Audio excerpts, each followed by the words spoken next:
It's not just an ordinary Tuesday. Welcome to Terrier Tuesdays, the show where you can get to know some of Boston University's best and brightest student athletes. Welcome to another edition of Terrier Tuesday. My name is Pat Waller, and I'm happy to welcome Michael Boston, who is a junior on the BU men's rowing team. Michael, thanks for joining us. Oh, thank you for having me. Mike, let's start out by telling us where you are, who you're with, and what are your days like since you've been home?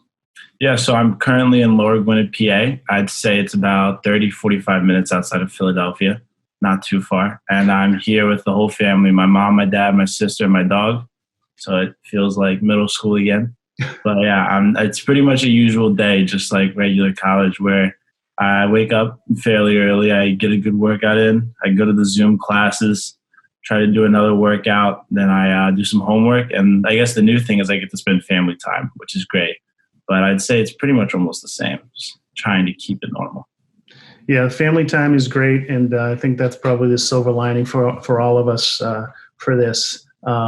So take us back a few weeks ago, mid-March.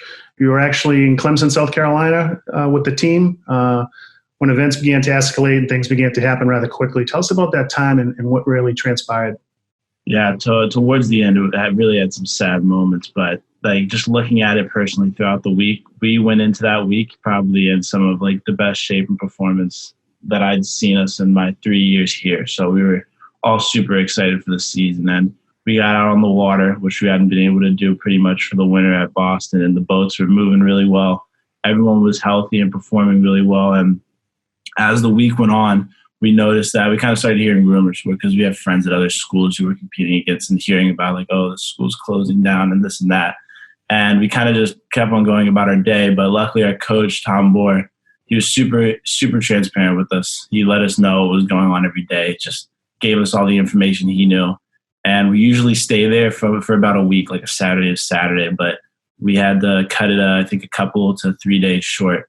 But we're a really close team. And towards the end, we really were just happy to all be together and spending like the last few days of crew and the season together to appreciate the seniors and the coaches. So it's nice that you guys were down there as a team and did get to enjoy some time together. So that was nice.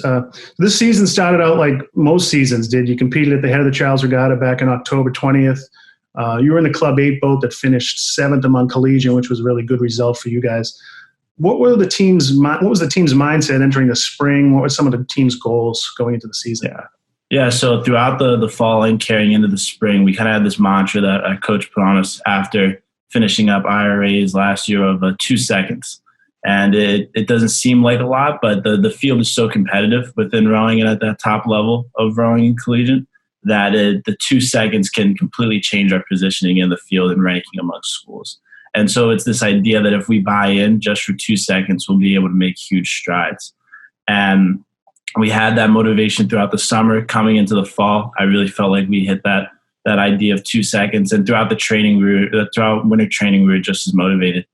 And winter training is that period where it's 7 weeks of no races. It's just practicing twice a day with just us, the team, and the coaches. And we bought in, and we it was probably our best winter yet.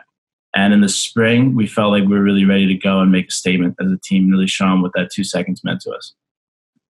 Great.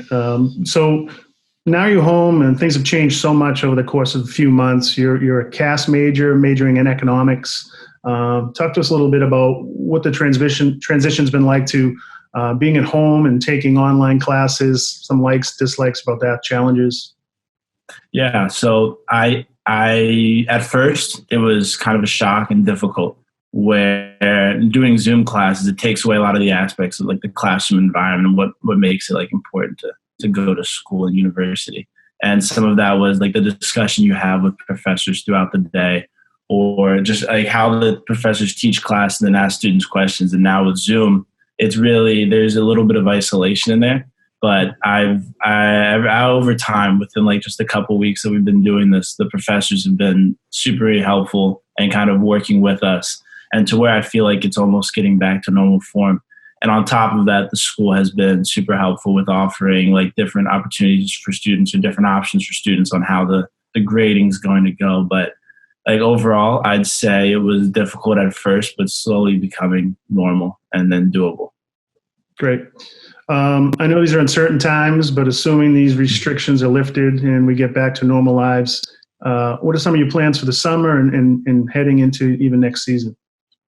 Yeah, so for the summer, I follow like the same system as if I was training at school, or throughout the summer, I'll be keeping my diligence and working as hard, getting ready to go back for the fall. But on top of that, I've gotten the opportunity. I'll be having an internship at Morgan Stanley within Philadelphia. So I'll be home and then also chasing a career path. But when I plan to get back into the fall, and I think me and all the other guys can say the same, we're going to be more motivated than ever and ready to go, and probably feeling at our peak shape, peak form. So great. Okay, I'm going to kind of put you on the spot here. What do you miss most about rowing? So I guess the main thing would truly be the rowing. And even though there's a lot that comes out of it with like the teammates and like the relationships that we build, we're still in pretty good contact. I'd say like 3 or 4 times a week, we're on some type of Zoom call with each other or communicating over social media constantly. So the brotherhood of the team really still feels there, but just being able to get out on the water is what I really miss. Like right now, it's beginning of April. I think we'd have like one of our first duels coming up. We'd be out on the water twice a day, and that's really what me and all the other guys love about the sport. And so that's something that we're definitely missing out on right now. Right, and especially this time of year, you know the dates every Saturday, every Sunday. You probably look at the schedule. You know, this would have been Northeastern for the Cup, and this would have been IRA weekend. It's got to be tough when those weekends do arrive and you're not competing. Yeah, but I and what we've kind of the coaches have been putting on us and saying to us is like, don't let that defeat you, let that motivate you. And I think we're all really buying into that, to where like we've got this long summer per se ahead, where even though we're not really racing in a way, we still are competing with these other schools, getting ready for who's going to come back the strongest in the fall. Great. Okay, so now the tough question: what do you miss the least? The least, I'd say this is a tough question at all. Those early wake ups are. It's nice to be on my own schedule a little bit. Still got to wake up early, but I can kind of figure things out on cutting it close. Yeah, I don't know how you guys do it. Those 6 a.m. wake ups every day are tough. Well, 3 years in, it feels a little bit more normal. Anything you'd like to say to Terrier Nation who may be home, stuck at home watching this? Yeah, I'd say just keep on practicing social distance, like stay online, stay in communication with everybody. I guess this is a better time than ever to call people all around the world and keep in contact with as many people as you can, but just stay safe out there. Great. Well, thank you, Michael, for joining us on this edition of Terrier Tuesday, and we wish you the best of luck with your classes, and we hope you and your loved ones stay safe and healthy. Thank you very much. Thank you for having me. Great. Thanks, Mike. Thanks for tuning in to Terrier Tuesdays. Give us a follow on our social media accounts at BU Athletics on Twitter and Instagram for more content.